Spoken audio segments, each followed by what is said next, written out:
Il s'est ouvert ce lundi 29 août 2022 à Bunia, un atelier de validation de plan opérationnel provincial de la mise en œuvre de plans d'action de sécurité du territoire de l'Ituri. Thierry Cambéré, coordonnateur de la gouvernance sécuritaire, engagement politique au sein de VNG International, explique. Nous sommes ici pour appuyer le gouvernement provincial à organiser un atelier de validation du plan opérationnel de mise en œuvre du plan d'action de sécurité des territoires d'Aru, Irumu, Djougou, Mahagi et Mambasa. Les parties prenantes sont catégorisées à 3.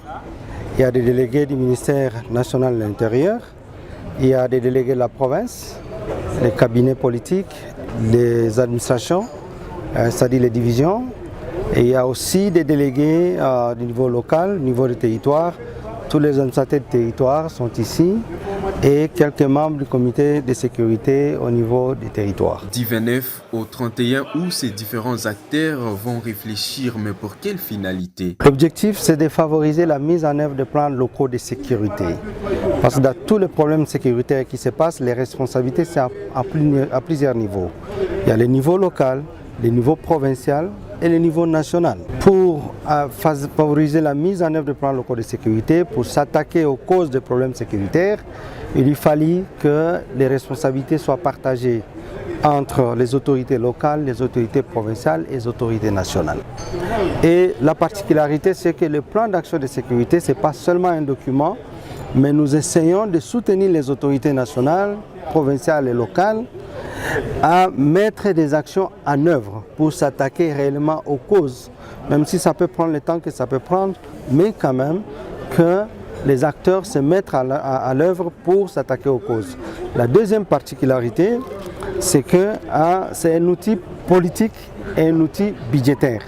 C'est qu'en même temps, ce plan d'action de sécurité, nous voulons que les acteurs politiques les traduisent en action politique, en plan d'action politique, et en même temps qu'ils budgétisent les actions qui sont là-dedans parce que c'est des actions qui touchent de vrais problèmes. A signaler que le projet Espère accompagne le gouvernement provincial de l'Ituri ces derniers temps dans plusieurs domaines d'intervention.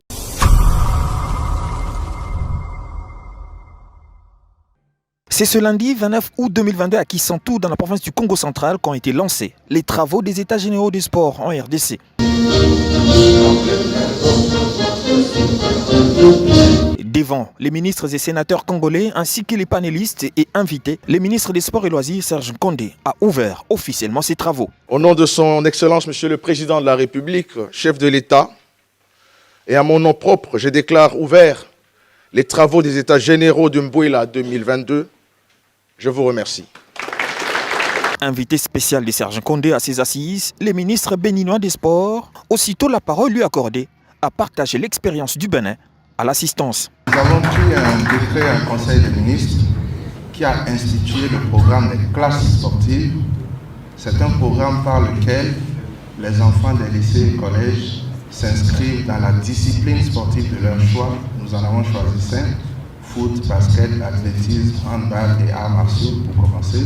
Serge Kondé espère qu'à l'issue de ces travaux, les sports congolais dans son ensemble connaîtront une nouvelle dynamique pour un nouvel élan. C'est mon vœu le plus ardent de relancer, de développer durablement et de manière soutenable le sport congolais afin de le replacer sur l'échiquier africain et international. Ces assises sont une occasion pour proposer une thérapie aux maux qui rongent le sport de la RDC dans son ensemble, a confié Belge Sitouatala, l'un des participants. Il est de cibler les maux qui rongent notre sport et de trouver une thérapeutique de choc, en termes de recommandations, de sorte que les prochains jours soient meilleurs par rapport à notre sport.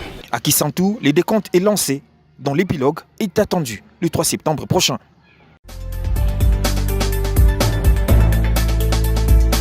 N'hésitez pas à liker la vidéo si elle vous plaît et si vous êtes nouveau sur la chaîne, n'oubliez pas de vous abonner et d'activer la notification pour ne rater aucune de nos prochaines vidéos.